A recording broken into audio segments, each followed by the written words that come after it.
नमस्ते दोस्त लोग, स्वागत बा आपके अपने चैनल भोजपुरिया स्टाइल में। आज हम आप लोग के लिए बहुत ही आसान और घरेलू टिप्स लेके आए बानी। तो चलिए देखिए, पहला टिप्स का है। अक्सर हम लोग बाज़ार से ई गुलदस्ता लेके आवे नहीं सकें। गुलदस्ता तो बहुत सुंदर रहला, लेकिन दुकान वाले लोग ऊपर जौन ओकर प्राइस होला उ लिख देना पेन से या मार्कर से, और ओकरे वजह से सामने रखले पे वो अच्छा नहीं लगला और हम लोग ओके सजा के रख नहीं पावे नहीं।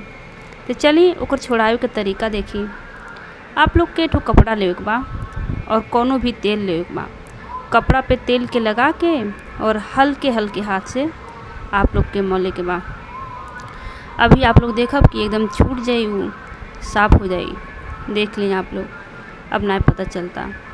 तो ये तरह से आप लोग मार्कर के लिखावट या पेन के लिखावट छोड़ा सके नहीं।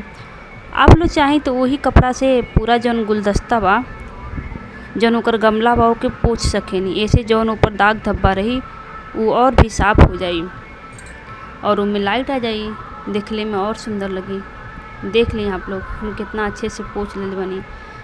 देखिए आप लोग, इतना सुंदर गुलदस्ता बस उतना लिखले की वजह से हम लोग किनारे रख देनी। देखिए अब अच्छा लगा था। हम वासलीन वाला ट्रिक भी बतौले रहनी आप लोग के। वासलीन भी मार्कर पे या लिपस्टिक या पेन के लिखावट छोड़ाए के रहे प्लास्टिक वाला चीज़ पे, तो आप लोग लगा के वो बहुत ही आसानी से छोड़ा सकें। अब ये नहीं कि कापी पे या कहीं और बात आप लोग वासलीन और तेल लगा के छोड़ाए लगी, ये काम नहीं छो पाई। तो देख लें आप लोग कितना साफ लगा था। तो ये ट्रिक आप लोग ज़रूर अपनाएं। बा न मज़ेदार ट्रिक, उम्मीद बा पसंद आई हुई। चलिए अगला ट्रिक देखिए। देख ली, अक्सर हम लोग कोनो दवा या पेस्ट या कोनो क्रीम लावे नहीं और वो ख़त्म हो जाला और हम लोग बाज़ार से फिर से नया ला पावे नहीं, और जब ज़रूरत पड़ला तो हम लोग बहुत ही परेशान हो जानी का इस्तेमाल करी। तो देखिए आप लोग के परेशान भेले की ज़रूरत नहीं बा। आप लोग के एक पेन लेवे के बा। पेन के जौन ढक्कन बा ओके निकाल लेवे के बा और वो क्रीम या पेस्ट के कोनो बेड पे या फिर टेबल पे रख के पेन के सहायता से इस तरह से करे के बा आप लोग के। और धीरे धीरे अभी आप लोग देखब कि जौन थोड़ा बचल रही वो एकदम आगे आ जाई। देख ली आप लोग, जिसमें एक भी नहीं निकलत रहा है अब उतना सारे आगे निकल गई। चलिए अब आप लोग के खोल के हम दिखाओ तो नहीं कितना आसानी से निकल जाई। एक दो बार के इस्तेमाल करे करते तो आराम से निकल जाला।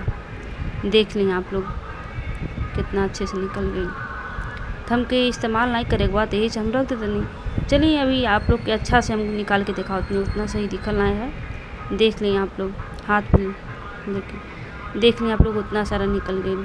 तब हम रख देते नहीं, कहाँ से कि इस्तेमाल नहीं करे के बाद। तो आप लोग को तरह से कह के रख भी सकेंगे। अंदर थोड़ा सा निकल रही तो अंदर आराम से आ जाएगी। देख लें, ये ट्रिक भी आप लोग ज़रूर इस्तेमाल करें।